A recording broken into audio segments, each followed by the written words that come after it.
Andy, first thing to talk about is the transfer window. I know you're probably sick of talking about it, but it is upon us. We've talked about the timing of it, but how busy do you reckon it might be over the next few hours or so in terms of your incomings and outgoings? I haven't got a crystal ball. The loan market, the permanent market is open to us, and up until 11 o'clock, we'll be working away and trying to get things done. This time of year, when you're right at the very end of it now, is it a matter of holding your nerve, getting the right player, rather than getting maybe somewhere where you feel you're a little bit short and all of a sudden a player comes along? Has it got to be the right one rather than just making up numbers? It's had to be the right player right from the start, Phil. That's where we've identified a way of wanting to play, and then we've tried to identify a profile of player to fit into that style of football, and that's what we'll continue to do. We started that process right back in May, and we've put pieces into the jigsaw, so to speak, and now we're here 33 hours before the window closes, and that process won't change. Which bits of the jigsaw do you still think you need? Exactly the same bits I spoke to you last week. We're trying to improve. We're trying to improve in every position, and if something or someone becomes available, perhaps who wasn't, and we can act, we'll act. That kind of says that there might be something that you didn't think could happen, and it might happen now. Is that fair to say? I think there's always a domino effect from them, particularly from the bigger clubs. I think now that the rules have changed slightly with the 9 substitutes now in the Premier League and Championship. So those clubs have held on to players maybe a little bit longer to see if their players were within their squads, etc. And now those clubs are probably making decisions and saying, well, no, this player we'll now let that player out for loan. He needs the experience of game time rather than maybe being in and around our training programme, etc. So prepare for every eventuality, and we'll see at 1 minute past 11 what we've got and what we've not got. Is it more loans you're looking at then, as opposed to, say, some permanent players? No. Open to anything really? Yeah. At any position? Yeah. In terms of the outgoings, yeah. A lot of rumours have been around Ellis. He's obviously not been in the squad the last few games. I know that's because of that injury he picked up prior to the Fleetwood game, wasn't it? Yeah. I think, or the Reading game. Reading. What is the situation with him? Can you clear that up for people? Yeah, the Reading game when Ellis did his calf in the warm-up, so that ruled him out of maybe 4 or 5 days. He missed the next game after Blackpool. He's fit, he's available, he's training. There's interest in Ellis from a few clubs, and he's aware of the situation. From my point of view, I have to look at the interests of the football club and the interests of the player. And again, we'll see whether by 1 minute past 11 tomorrow, the group of players we've got. Is that the domino effect for you in that regard as well? Because you presumably wouldn't want to let him go unless you got somebody who could take his place. No, there's a number of scenarios that we have to look at, and obviously Ellis's own situation regarding the club and contract length, etc., the availability of other players in that position, and trying to take care, as I just said, the interests of the football club and also the player. Let's look a little bit more broadly then. It's been another good week. You picked up 3 points. You're through to the third round of the League Cup as well. The draw has favoured you with the lowest ranked team in the division. In the draw. But on paper, at least, this has been another successful week for you. Do you kind of put that in the bank and say, right, job done, move on now? Yeah, we came back in this morning, and the first contact I had with the players was at 10 o'clock, and we're talking about Oxford. So what's gone has gone. A win, and then a different way to win on Tuesday night with a different group. Fantastic experience for some of the younger players within the football club. We found a way to get through. We'll look at the next round of the Carabao Cup when it becomes our next game. But all our focus now is on Oxford. And that is a pretty tasty game, isn't it? Both form teams, both one side top of the league, the other one who's steadily been climbing up there as well. Taking aside the analytical side of it and the manager side of it, do you still, as just someone who enjoys football, relish that type of game when you're going up against a side that's in just as good a form as you? I relish any kind of game. I've got to be honest. I relish watching the game of football on TV. I just love football and being involved in it and watching it. So, yeah, it's a game to look forward to. It's our next one. We set our mantra out at the start of the season. We wanted to be competitive in every single game, and that's what we've tried to do. Sometimes results indicate one thing and don't indicate the other, but yeah, that's our mantra, that we'll go to Oxford and we'll try and be really competitive. Over these last few games or so, and again speaking more broadly than just the Oxford game, where do you feel that you've maybe significantly improved or got better, or what have you seen grow within the group of players that you've had over this unbeaten run that has helped you continue that?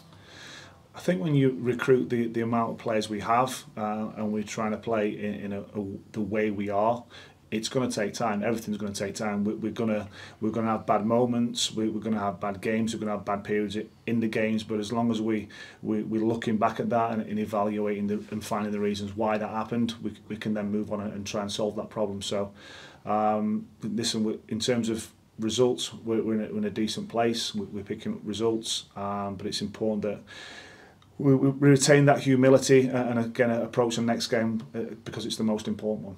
And is that a big part of it as well, again with the group that you brought in, that the humility of it, because nobody's really getting too carried away with the sequence of results that you've got?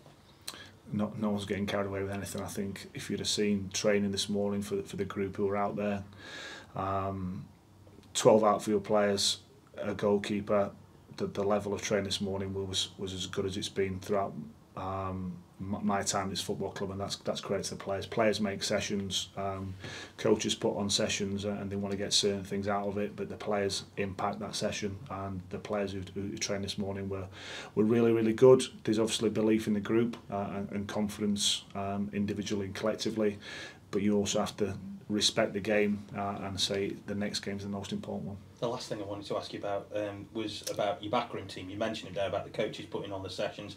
Connor talked about Carlo Nash and the rehearsals for the penalties and such. Yeah.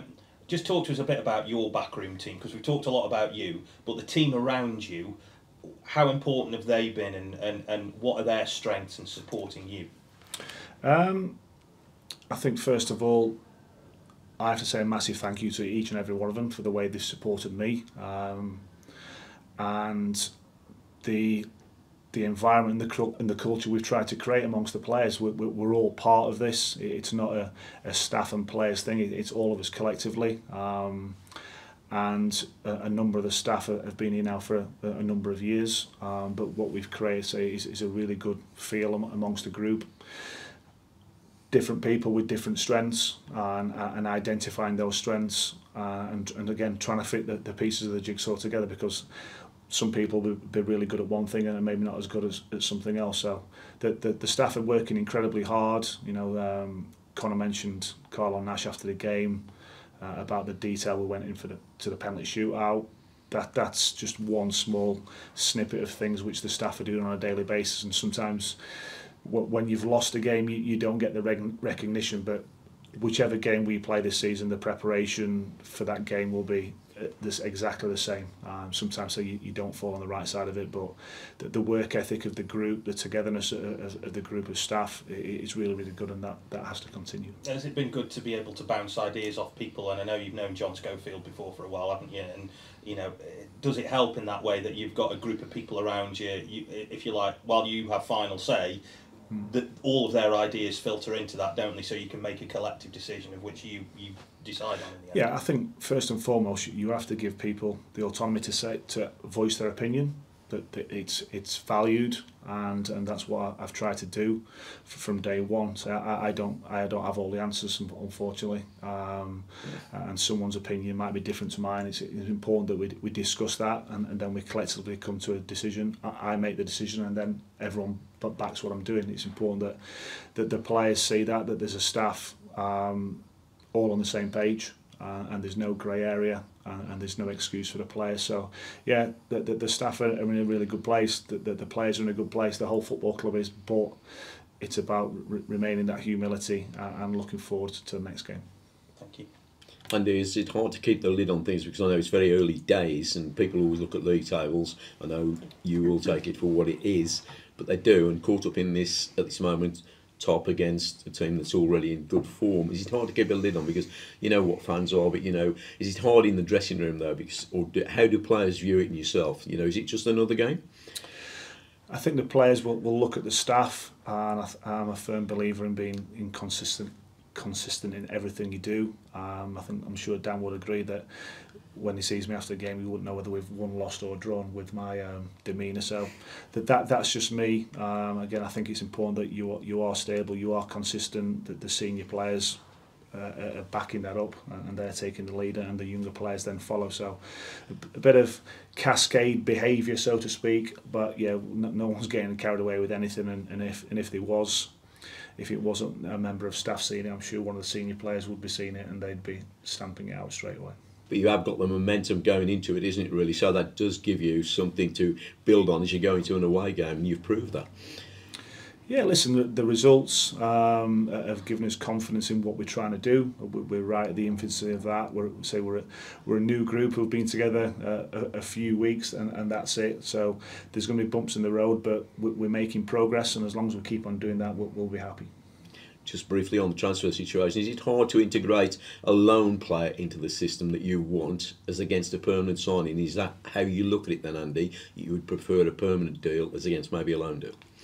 No, we try and integrate all the new players, whether they're on loan or permanent. I think it's important that the group make the new players feel welcome, which they do. Alfie was in the building maybe 24 hours before coming onto the pitch last Saturday. All the players feel comfortable.